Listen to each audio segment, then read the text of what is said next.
All right, I want to go to another remarkable story. This one is with Ken Smith. He's the former director of the New England Center for the Homeless Veterans. And he had kind of a run-in with Mitt Romney while he was running for Senate, right? Yes, in 1994, Mitt Romney was running for Senate against Ted Kennedy. And this is this starts out as a bad story. He makes a huge gaffe. Well, yeah, he kind of does.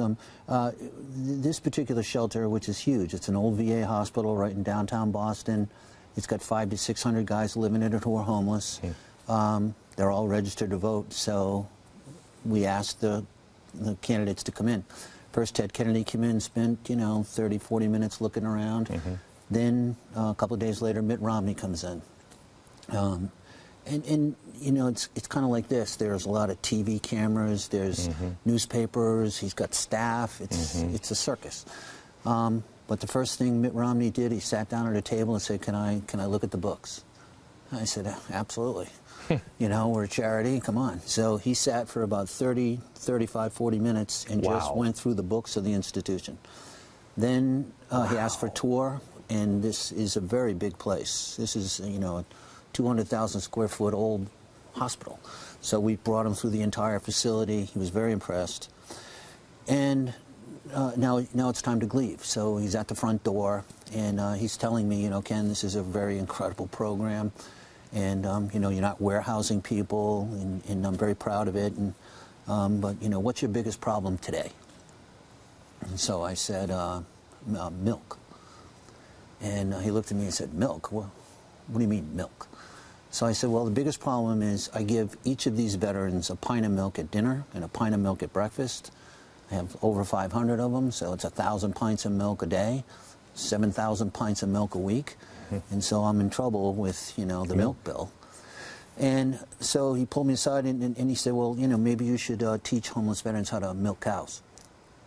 And, not a smart, with TV cameras there? TV cameras, newspaper reporters, everyone. Then he leaves. Some reporter comes over and says, did he just tell you to have veterans milk cows? And I said, yeah.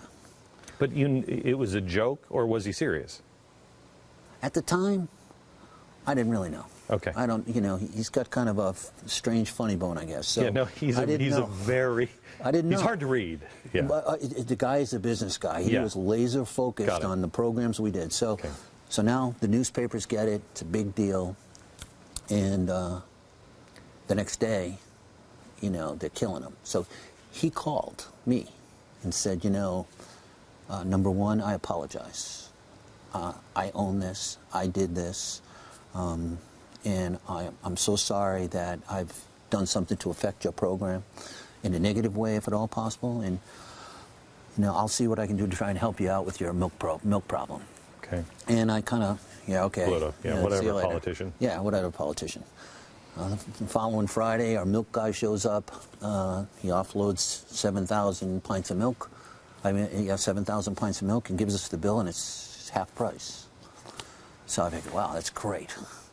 And didn't think about it again. The next milk delivery, it's the same thing. The following milk delivery, a month, 2 months, 3 months.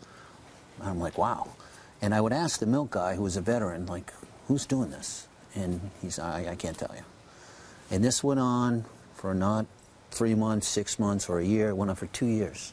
Holy cow. At the end of this 2-year program, the milkman retired. It was like his last day. He was coming in to deliver the milk today. It's his last day, and we pulled him aside and said, John, who's been buying the milk? Who's been doing this? And he said, Romney. So I wrote a little note, thank you very much. There was never any press about it. There was never any press releases about it. Romney's generosity has helped tens of thousands of veterans who are homeless, who've been through this facility, with nourishment. And, the milk carton said the name of the milk company. It didn't say donated by Mitt Romney or USAID. And he didn't want it to be known. Not at all. And not even to me. So that told me something about him as a man. And subsequently, a couple of years later, he becomes governor. 3, 4 years later, he becomes the governor.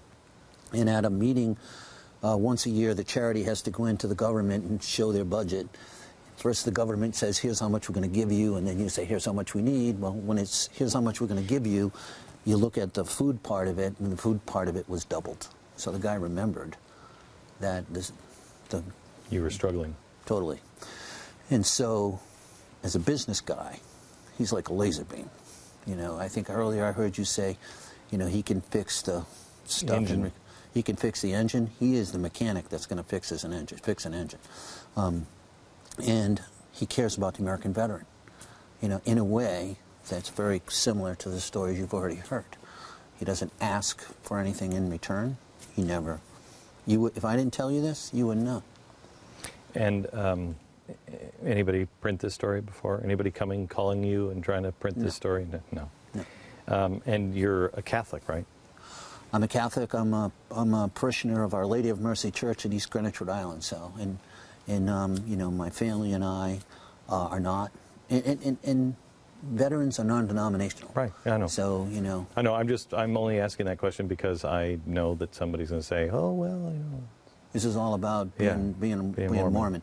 Yeah. No, and you know, he didn't do this because I'm a Catholic, and he didn't do it because I'm not a Mormon. I think he did this because in his character, he saw this need, felt bad because somebody had kind of pulled the covers on his funny bone, and said, you know what, I'm going to make this right. And most of us, I contend, would be too afraid to call you in the first place because it would just let it go away, which would lead to your problem and my problem. But the rest of us probably would have only called to apologize and then said, I did my part, or maybe one week, but possibly, yeah. Certainly not 2 years and without anybody knowing. Thank you so much. Thank Back you. in a minute, one more amazing story to share.